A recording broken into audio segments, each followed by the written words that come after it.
Ready for dictation? Start. Are we using the existing resources most efficiently? Are the results properly monitored? Are the national, state level and local level goals being achieved in the stipulated time? Are periodic corrective measures taken if found necessary? Does our public health care system place the patients and the people at the center of its concerns? These are the questions I would like our health administrators to constantly ask themselves and find satisfactory answers to them. But these are also the questions that I would like our healthcare practitioners in the private sector to address. We cannot think of the public health care system and the private health care system to have divergent objectives. The two must supplement and complement each other. This is where I see a unique model for both the public and private health care systems in the hospital project inspired by Her Holiness Amma.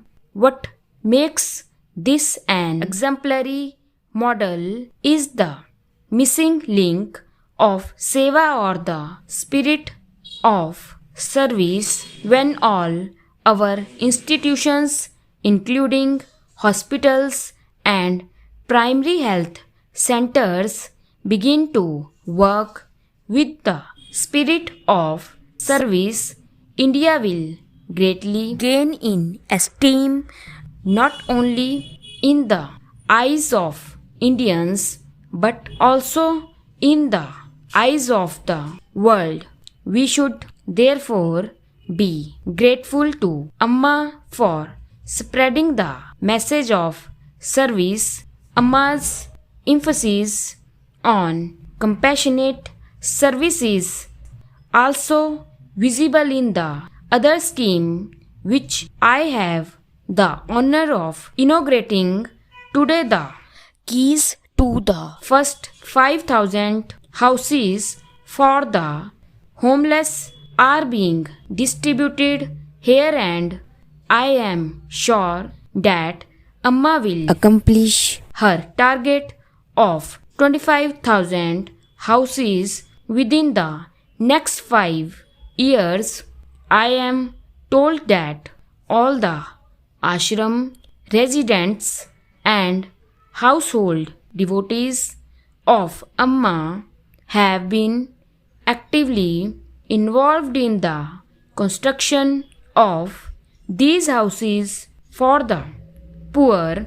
Their pure love, which is not limited to any particular community or religion, has made these houses into true temples of love.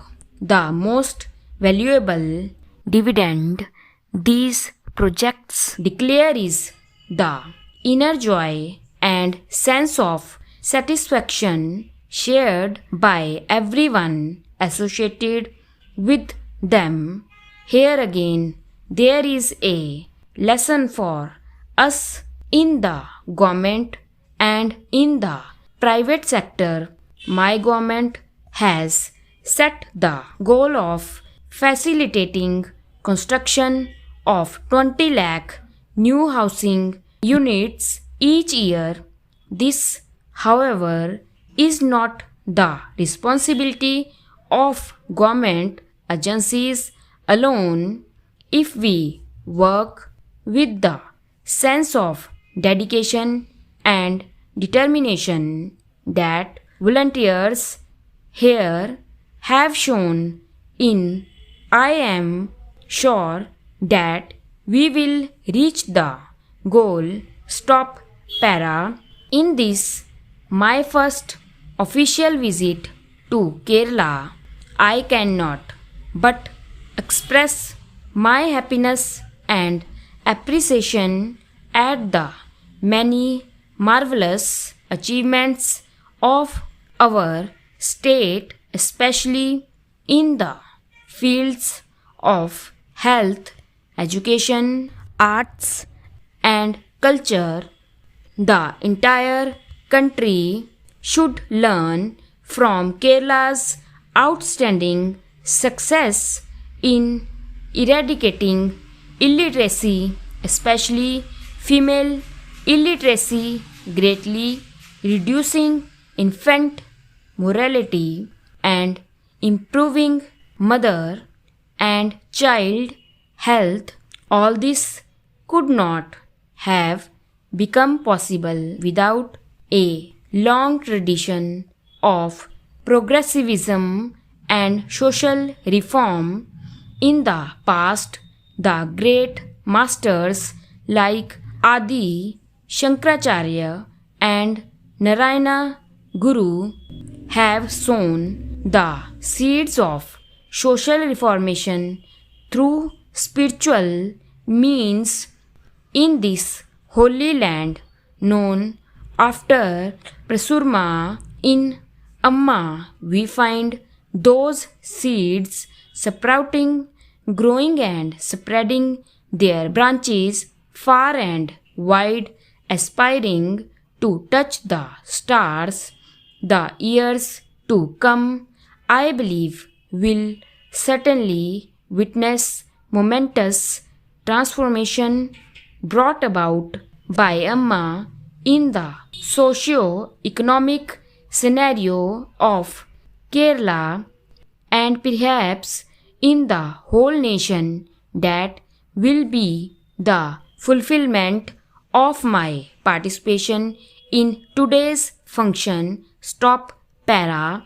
I would like to digress at this point to say something about a matter which has attracted national and international attention.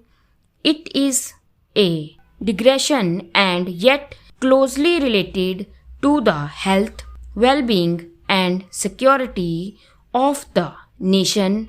On May 11 and 13, India conducted 5 nuclear tests and thereby announced its emergence as a nuclear weapons state.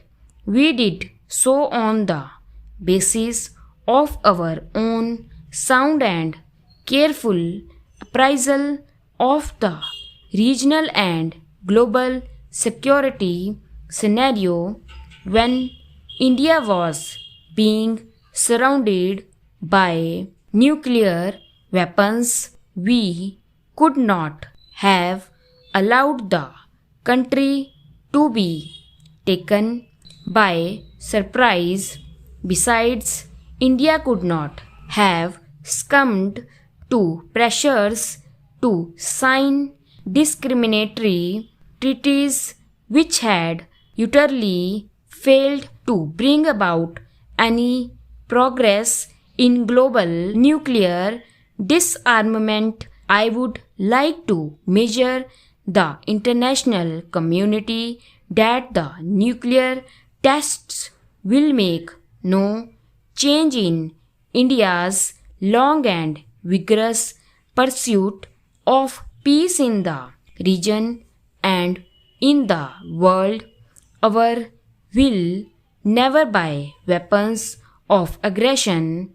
Our bold action has found support in all sections of the Indian society and polity, reflecting a deep national consensus on this vital issue of national security. It has created an atmosphere of unity and self-confidence. From Kerala to Kashmir, I appeal to all my countrymen to preserve and further strengthen this sense of unity and self confidence. Let us all work with redoubled discipline, dedication, and patriotism in our respective spheres of life. In the short run, we should be prepared to face some hardships. I have no doubt, however, that India would meet the present challenge and emerge as a stronger, more prosperous, and more vibrant nation in the world. Polity stop.